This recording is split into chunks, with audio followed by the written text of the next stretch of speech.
यदि आप ऐसे लोगों के साथ रहना चाहते हैं जो आपको डिमोटिवेट करते हैं, जो आपको हर बात पर दुखी करते हैं, जिनको कि हर चीज़ में प्रॉब्लम ही नज़र आता है, तो ये वीडियो आपके लिए नहीं है। लेकिन यदि आप लाइफ में आगे बढ़ना चाहते हैं, अपनी कैपेबिलिटीज़ को एक्सप्लोर करके सक्सेस अचीव करना चाहते हैं, खुश रहना चाहते हैं, तो इस वीडियो को एंड तक ज़रूर देखिए। हाय, मैं हूं प्रियंका कुमार।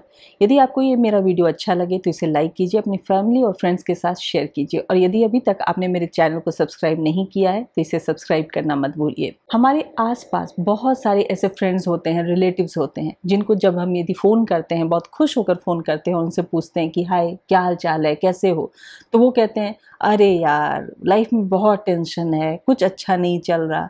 वो खुद भी परेशान रहते हैं और आपको भी परेशान कर देते हैं।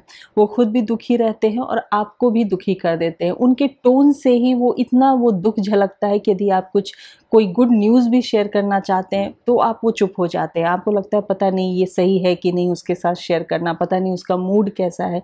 वो आपके भी मूड को डाउन कर देते हैं। ऐसे लोग हमेशा नेगेटिविटी में रहते भी हैं और आपको भी वो नेगेटिविटी ही देते हैं। तो ये आपको हमेशा तय करना पड़ता है कि कैसे लोगों के साथ आपको रहना है, कैसे लोगों के साथ आपको अपनी बातों को शेयर करना है जिससे कि आप और मोटिवेट हों। मैं आपको एक कहानी सुनाना चाहती हूँ जो मैंने कहीं सुना है। एक पेंटर था जो बहुत ही कमाल की पेंटिंग करता था। उसकी पेंटिंग वो ख़त्म होते के साथ ही सारी पेंटिंग्स बिक जाती थी। वो इतनी अच्छी पेंटिंग करता था, लेकिन हमेशा उसे लगता था कि वो और भी बेहतर कर सकता है और इसी कोशिश में उसने एक पेंटिंग बनाई जो कि लगा उसे कि वो एक मास्टरपीस है, उससे बेहतर वो कुछ बना नहीं सकता। इतनी खूबसूरत पेंटिंग उसने बनाई और उसने सोचा कि इस पेंटिंग को वो अपने शहर के एक चौराहे पे लगाएगा और उसने वैसा ही किया। अपने शहर के एक चौराहे पे उसने अपनी पेंटिंग लगाई, साथ में ही एक नोट भी लगाया जिस पे उसने लिखा कि यदि किसी को भी कोई गलती इस पेंटिंग में नज़र आए तो वो एक मार्क लगा दे। और वो अपने घर गया और बहुत ही निश्चिंत होकर सो गया। उसने सोचा कि इस पेंटिंग में तो कोई एक गलती भी नहीं निकाल सकता, वो इतनी खूबसूरत सी पेंटिंग बनी है। अगले सुबह जब वो उस चौराहे पे अपनी पेंटिंग देखने गया तो उसने देखा कि उसकी पेंटिंग में पूरे मार्क्स भरे हुए हैं। लोगों ने इतनी सारी गलतियाँ निकाली हैं। वो बहुत दुखी हो गया। उसे लगा कि क्या उसका काम अच्छा नहीं है, क्या उसका काम लोगों को पसंद नहीं आता, फिर आज तक उसकी पेंटिंग्स बिकती कैसी थी, जबकि ये पेंटिंग तो उसकी मास्टरपीस थी, तब भी लोगों ने इतनी सारी गलतियाँ निकाली। तब वो अपने इसी बात को लेकर के अपने एक फ्रेंड से मिलने गया। उसके फ्रेंड ने कहा कि तुम सेम पेंटिंग बनाओ और सेम चौराहे पर जाकर लगाओ, लेकिन साथ में नोट ये लिखना कि यदि किसी को इसमें गलती नज़र आए तो उसे वो सुधार दे। उसने वैसा ही किया। उस पेंटिंग को उसने चौराहे पे लगाया और साथ में ये नोट लिख दिया कि यदि किसी को ये इस पेंटिंग में कोई गलती नज़र आए तो वो उसे सुधार दे। अगली सुबह जब वो उस पेंटिंग को देखने गया तो वहाँ पे एक भी मार्क नहीं थे, कोई गलती नहीं थी, किसी के द्वारा लगाई हुई कोई भी गलती, उसमें कोई भी मार्क नहीं था। तब उसने ये रियलाइज़ किया कि लोग किसी की भी काम को क्रिटिसाइज़ बहुत ही ईज़िली कर देते हैं, किसी के भी काम में प्रॉब्लम बहुत ईज़िली निकाल देते हैं, लेकिन सॉल्यूशन नहीं बताते हैं। इसीलिए हमेशा अपने काम पर भरोसा रखिए, अपनी चीज़ों पे ट्रस्ट कीजिए, कभी भी अपने आप पे डाउट करके अपना कॉन्फिडेंस लूज़ मत कीजिए, ये सोच के कि दूसरों ने ये गलती निकाली, दूसरों ने ये बोला, शायद मेरे अंदर वो कैपेबिलिटीज़ नहीं है। हम लोगों ने आस-पास भी देखा है, जब हम टीवी स्क्रीन पे क्रिकेट मैच देख रहे होते हैं, बहुत सारे ऐसे लोग होते हैं जो कि इतना क्रिटिसाइज़ करते हैं कि यदि धोनी ने ऐसे मारा होता तो हम वर्ल्ड कप जीत जाते, यदि कोहली ने ये किया होता तो हम ये ट्रॉफ़ी जीत जाते। लेकिन उनमें से बहुत सारे लोग ऐसे होते हैं जिन्होंने आज तक क्रिकेट का बैट भी नहीं उठाया होता है, या फिर बहुत सारे लोग ऐसे होते हैं जिन्होंने हाथ में बॉल नहीं पकड़ा होता है, लेकिन वो क्रिटिसाइज़ फुल ऑन करते हैं। बहुत सारे ऐसे लोग होते हैं जो मूवी थिएटर में जाते हैं और 300-400 लोगों की मेहनत को एक सिरे में वो खारिज कर देते हैं, ये बोल के कि बहुत ही बकवास मूवी थी, इसमें तो कुछ भी अच्छा नहीं था। लेकिन यदि उसी इंसान को बोला जाए कि तुम कुछ करके बताओ या तुम कैमरा के सामने आके एक लाइन भी बोलकर दिखाओ, वो उनसे पॉसिबल नहीं होता। तो इसीलिए ऐसे जो लोग होते हैं वो हमेशा प्रॉब्लम्स ढूंढते हैं, कभी भी सॉल्यूशन की तरफ उनका ध्यान नहीं जाता। वो खुद भी प्रॉब्लम्स ढूंढते हैं और निगेटिविटी ही फैलाते हैं। तो हमेशा ये ध्यान रखिए कि आपको कैसे लोगों के साथ संगति रखनी है, कैसे लोगों के साथ आपको उठना बैठना और कैसे लोगों की बातों पर आपको ट्रस्ट करना है और आपको इम्प्लीमेंट करना है। संगति का मतलब होता है जिसके संग रहने से आपकी गति डिसाइड होती है। आपकी गति को आगे बढ़ाना है या पीछे रखना है, उसे फास्ट करना है या स्लो करना है। तो ये आपके ऊपर डिपेंड करता है कि आपको कैसी संगति रखनी है।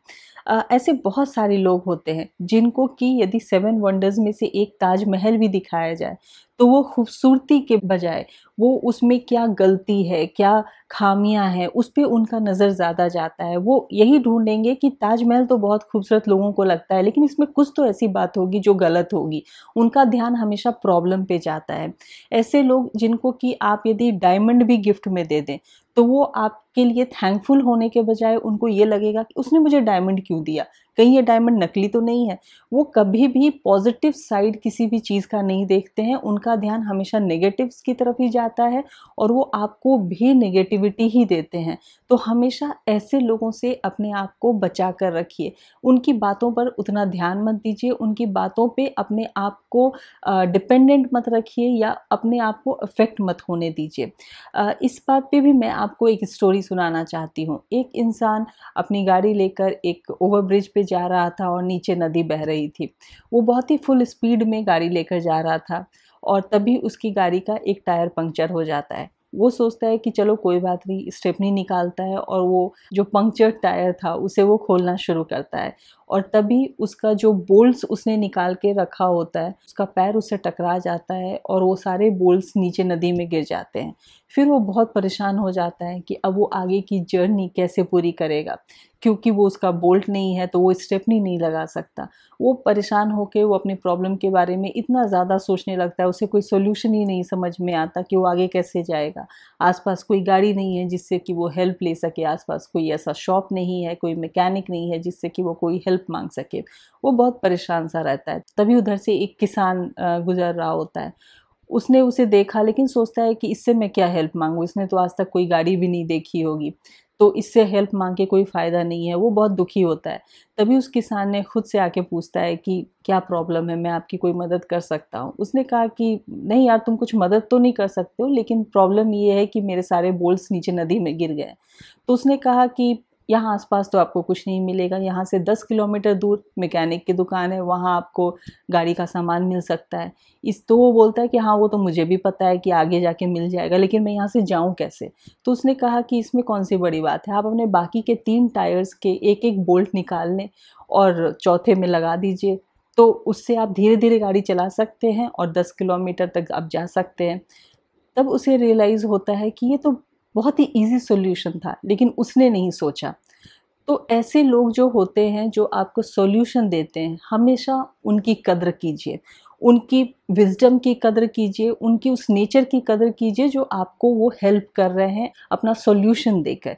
ऐसे लोगों के बीच रहिए जो, यदि आपके अंदर कोई प्रॉब्लम है, आपकी लाइफ में कोई प्रॉब्लम है, तो वो आपको उसका रास्ता बताते हैं, ना कि उस प्रॉब्लम में आपको उलझा के रखते हैं। क्योंकि ऐसा नहीं हो सकता कि लाइफ में प्रॉब्लम्स नहीं आए। सबकी लाइफ में कुछ ना कुछ प्रॉब्लम्स आते ही हैं। हमेशा आप पॉजिटिव रहें ऐसा नहीं हो सकता, लेकिन उस प्रॉब्लम में भी आप सॉल्यूशन कैसे ढूंढें ये बहुत इंपॉर्टेंट है। या वैसे लोग जो आपको सॉल्यूशन बताएं, आपको वो रास्ता बताएं, वो रास्ता दिखलाएं जिससे कि आपका वो प्रॉब्लम सॉल्व हो सके।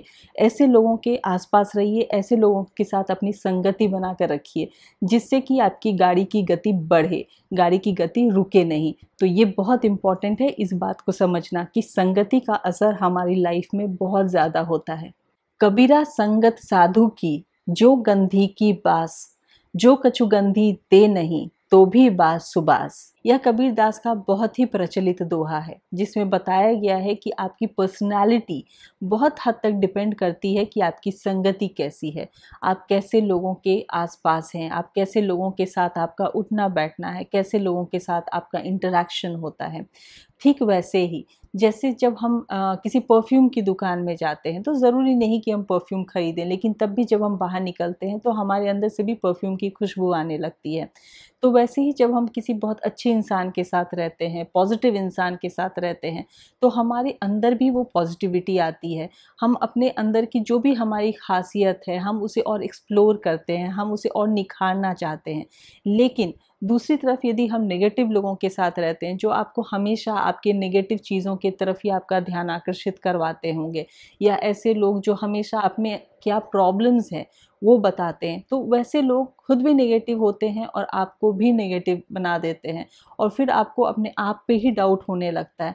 इसीलिए हमेशा ये कोशिश कीजिए कि पॉजिटिव लोगों के साथ रहिए, क्योंकि अपने अंदर कभी भी यदि आप डाउट ले आएंगे तो आपकी पर्सनालिटी में ग्रोथ नहीं आएगा। इसलिए अपनी पर्सनालिटी के ग्रोथ के लिए, अपने हैप्पीनेस के लिए हमेशा पॉजिटिव लोगों के साथ रहिए और ये हमेशा ये ध्यान रखिए कि आपकी संगति कैसी है। आई होप कि आपको ये मेरा वीडियो अच्छा लगा होगा, कुछ यूज़फुल लगा होगा, तो इसे आप अपनी फैमिली और फ्रेंड्स के साथ ज़रूर शेयर करें और मेरे चैनल को ज़रूर सब्सक्राइब करें। And please don't forget to press that bell icon to get the notifications. Thank you.